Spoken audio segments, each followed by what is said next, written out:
Hey, you remember the last time I participated in the BenBonk Game Jam? Well, this time I did it better. BenBonk Game Jam number 3.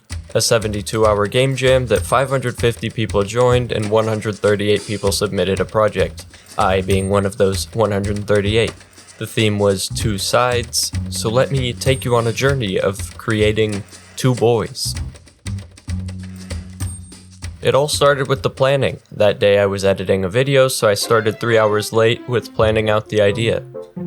The hope was to create a retro-style 2D game where you solve puzzles using the two different sides of the world, each corresponding with a separate controllable character. I had the idea, and now it was time to do the do.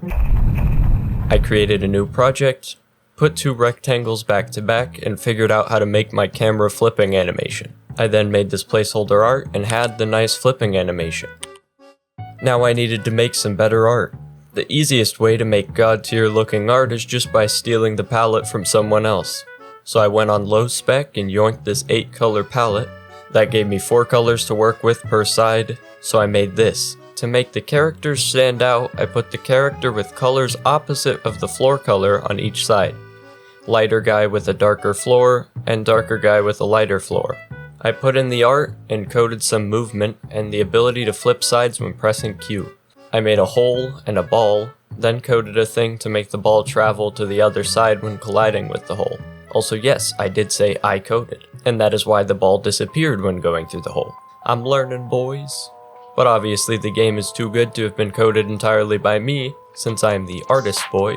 So eventually my friend took reins of the coding, and we adventured to make a good puzzle game. I laid out how I wanted the first level to look, and added the sprites I made for the gates, buttons, stairs, and pressure plate. Then I started to add colliders to things. That's where the problems began. So turns out 2D colliders are infinite in the z-axis, which when you layer two separate sides of a puzzle on different z-axis values, doesn't tend to work that great when your guy runs into the colliders that should only be on the one side of the map, but you know, whatever. Other than the stairs, we only needed the ability to open gates with both buttons and pressure plates. So my friend made some scripts. One for the pressure plate, which waits for the ball to be dropped on the plate to open a gate. The buttons were a little more complicated because both the buttons opened gates on the opposite side, which meant that to be able to easily understand what happened when you pressed the button, we needed to show the gate opening. So after pressing it, the camera automatically flips to the other side to show the open animation. At that point, we had all the functionality we needed. So I added some lighting to give a slight bit of atmosphere, and made a walking animation through Unity by just changing the rotation. Then added some slight bloom, a pixel-perfect camera, and these little particle effects to kind of show that he's walking. And to fully round out the game, I added some sound effects created through SFXR. This was the game without sound effects, and this was the game with sound effects. Except, not really, because I'm cutting out the god tier music that was made by RFS. Just take a listen.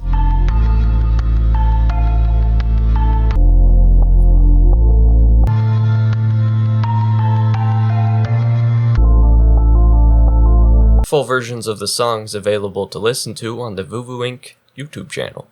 Hehe. Subscribe. Gulse, a person in the Discord server, by the way, join the Discord server. I checked out his stream since he said he was going to play the game, and I learned first off that I should have had something explaining what different things did in the game, since the little hole in the ground isn't super obvious that you are supposed to put the ball over it to bring it to the other side. But after he figured out what to do, he broke the game somehow.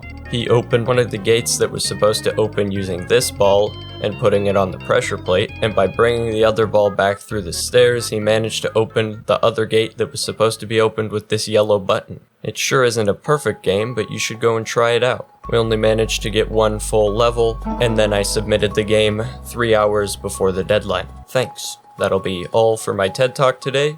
Please go rate the game, first link in the description.